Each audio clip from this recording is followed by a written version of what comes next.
মতামত। আচ্ছা, যখন আমার মাকে নিঃস্ব করে হঠাৎ করে চলে গিয়েছিলেন, তখন তার মতামতের কথা মনে পড়েছিল? যখন শুধু আমার মুখ চেয়ে দিনের পর দিন এ বাড়িতে আশ্রিতার মতন কুকড়ে বেঁচেছিল, তখন তার মতামতের কথা মনে পড়েছিল আপনার? পুপে, আমি না, মনে পড়েনি। তাহলে এখন কেন আবার? আমি নিজেকে জাস্টিফাই করার চেষ্টা করছি না, আমি তোমাদের পাশে দাঁড়াতে চাই। পাশে থাকার জন্য নির্ভরযোগ্যতার দরকার, সেটা এইভাবে একদিনে হয় না। আমি জানি, কিন্তু চেষ্টা করতে ক্ষতি কি? আপনি বুঝতে পারছেন না। আমি কোনোদিনই আমার বিপদের দ্বন্দ্বে আপনাকে আমার কাছে পাইনি, আর পাওয়ার আশাও করি। আজও যখন এই বাড়ি, এই পরিবার ছেলে আমি একটা অন্য জায়গায় চলে যাচ্ছি, তখনও আপনার সাহায্যের আমার দরকার নেই। একলা চলার সাহস আমার আছে। তোমার অভিমান আমি বুঝি পুপে। আমি জানি ক্ষমা চেয়েও তার প্রায়শ্চিত্ত হবে না। সেদিন যদি আমি তোমাদের ছেড়ে চলে না যেতাম, তাহলে হয়তো তোমরা অনেক ভালো থাকতে। কিন্তু বিশ্বাস করো, সেদিন তোমাদের ছেড়ে যাওয়া ছাড়া আমার কাছে আর কোনো পথ ছিল না। ভালো থাকা আর ভালোবাসার রাস্তা দুটো এক হয় না।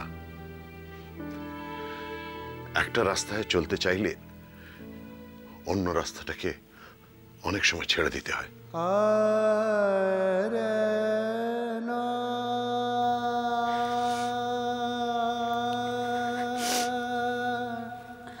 আমি একটু একা থাকতে চাই, প্রয়োজন হলে এই ঘরটাও আমি আপনাকে ছেড়ে দেব,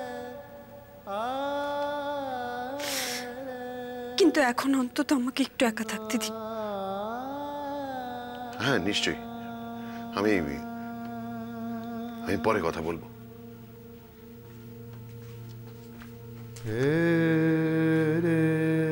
কুমু, ওঠো মাগো, ওঠো। কুমু, উঠে পড়ো শোনা, ওষুধ খেতে হবে তো, ওঠো। কুমু, ওঠো মা, ওঠো।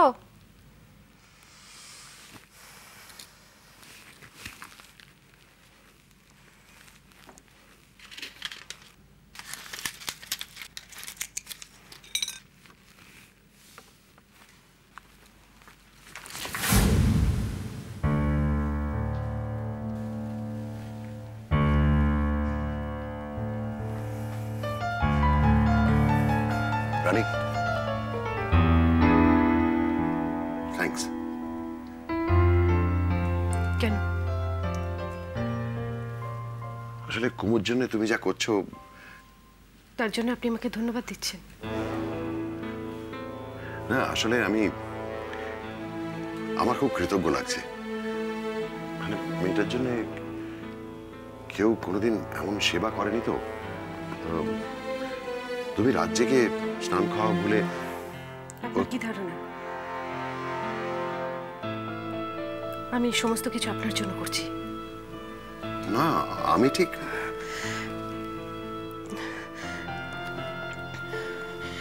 আপনাকে একটা কথা বলি, খুব ভালো করে মনে রাখবেন। আপনার কৃপা দৃষ্টি, আপনার সহানুভূতি, আপনার পরিচয়, এর কোনোটাই এখন আর আমার প্রয়োজন নেই। আমি যা করেছি নিজের ভালো লাগার জন্য করেছি। এতগুলো বছর ধরে দিন রাত আপনি তো আমাকে অনেক ধন্য করলেন, আর ধন্যবাদ আমাকে নাই বা দিলেন।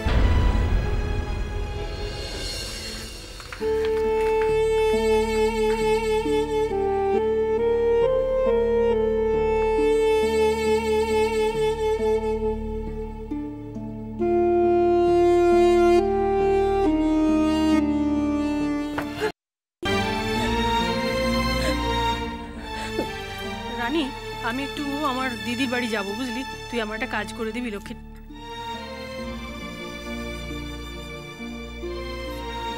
রানী, কি হয়েছে তোর? শরীর খারাপ লাগছে?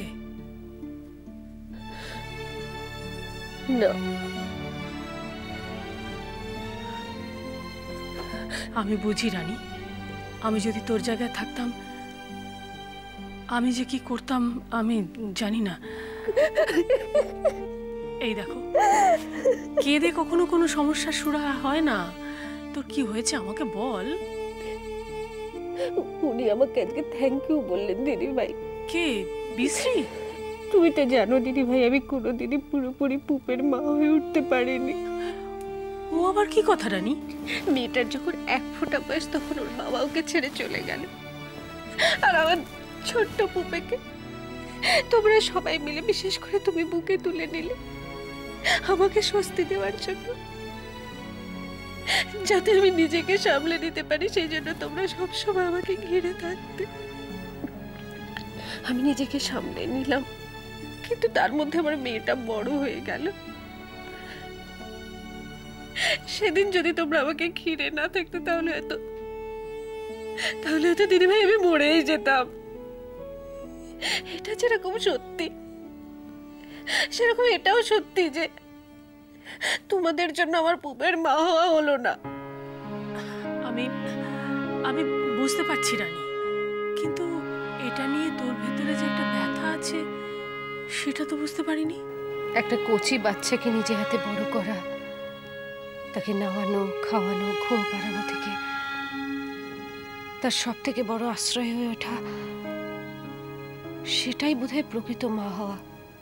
পুপেটা বড় হয়ে গিয়েও কিরকম যেন আলগা, গা ছাড়া। তুমি তো জানো ও চিরকালই নিজের মতো, কোনো দুষ্টুমি করে না, কোনো বায়না নেই, নিজের পড়াশোনা নিজেই করে নেয়। মাকে ওর কোনোদিন দরকারই পড়েনি।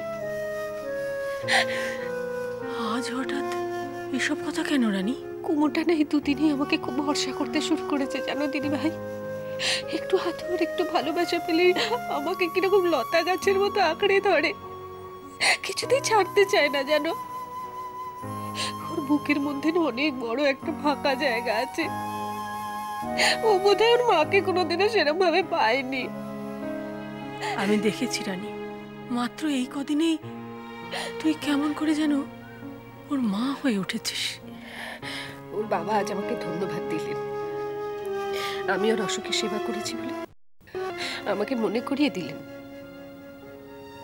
আমি কুমুর কেউ না, কিচ্ছু না। রানী, রানী আমার কথা শোন রানী।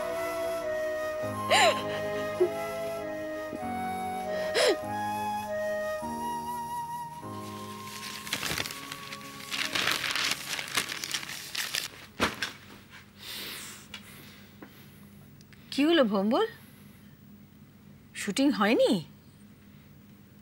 জানি না। আরে জানো না মানে কি? আর তুমি যে কি করো না, এই ঝিনুক এসে একেবারে চিৎকার করে বাড়ি মাথায় করবে। ভম্বল, কি হলো, মা ভালো আছেন তো? খুব ভালো আছেন। আপনি, দিদিমণি, টিনটিন দা, বুবাই দা সবাই তো ভালো আছেন। পৃথিবীর শুদ্ধ লোক ভালো থাকুক, তাতে আমার কি?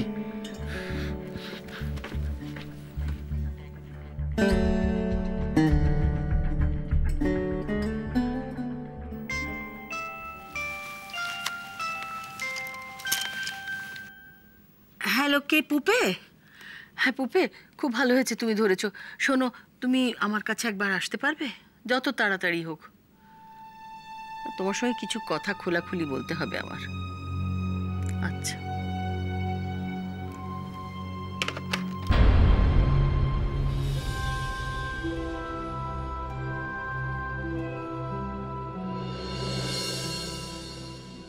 আমি প্রথম চা খেয়েছিলাম যখন আমি কলেজে ছিলাম, নইলে ওই বড় মতো অভ্যেস করেছিল ছোটবেলা থেকে একটা বড় গ্লাসে দুধ খাওয়ার। আমি হাজার কান্নাকাটি করে বড় মার মতামত কোনোদিন পাল্টাই। আমি প্রথমবার রিভোল্ট করেছিলাম। ওরাকে তুমি ভালোবাসো পুপে?